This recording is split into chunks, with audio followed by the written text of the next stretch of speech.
Una de las preguntas más comunes es ¿por qué hay tantos celíacos hoy en día? Pues la teoría más aceptada es que la cantidad de gluten en las harinas ha incrementado exponencialmente. Por ejemplo, el trigo nativo que usábamos hace 50 años tenía entre 3 a 4% de gluten.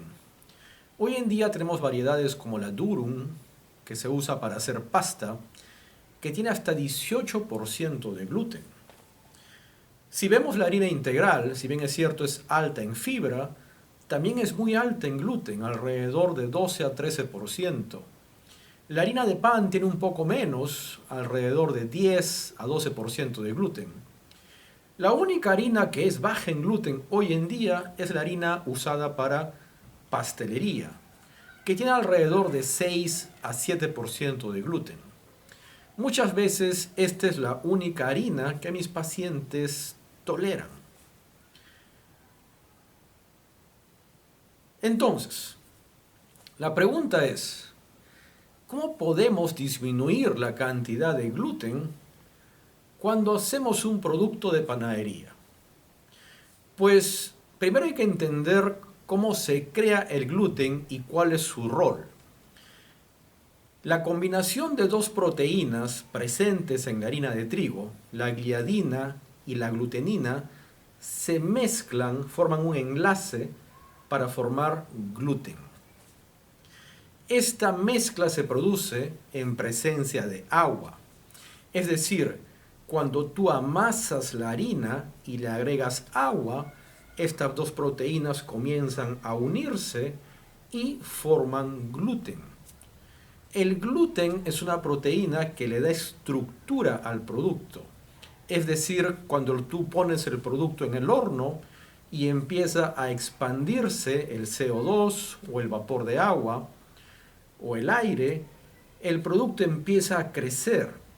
El gluten permite que crezca sin explotar, sin colapsar, ya que el gluten es una proteína elástica y por lo tanto le va a dar volumen a ese producto sin que colapse.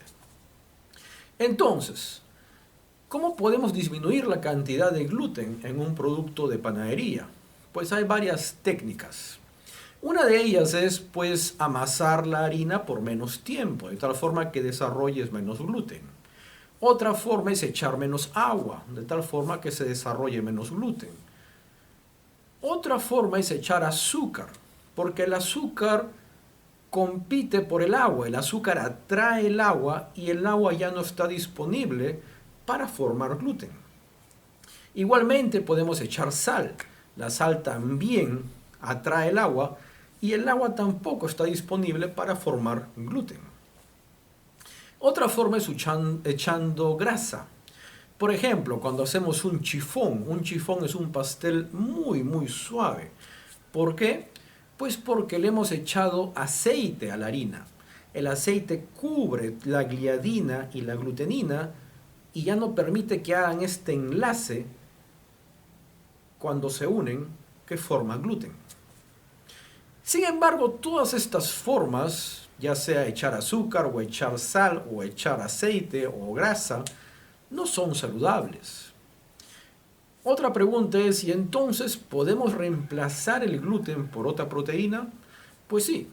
A mí me gusta usar, por ejemplo, claras de huevo o leche.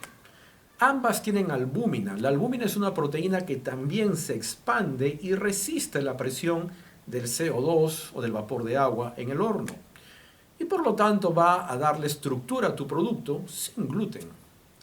Lógicamente no tiene tal vez la misma elasticidad del gluten, pero es bastante cercana.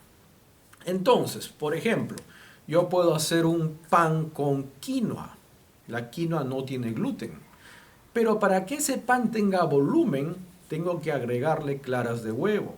Y ahora sí se va a expandir y va a crecer. Si no le agrego las claras de huevo, voy a tener un pan plano.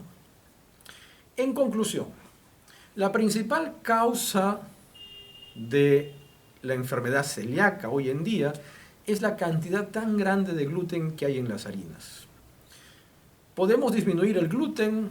usando más azúcar, usando sal o usando grasas o echando menos agua o disminuyendo el tiempo en el que amasamos la harina.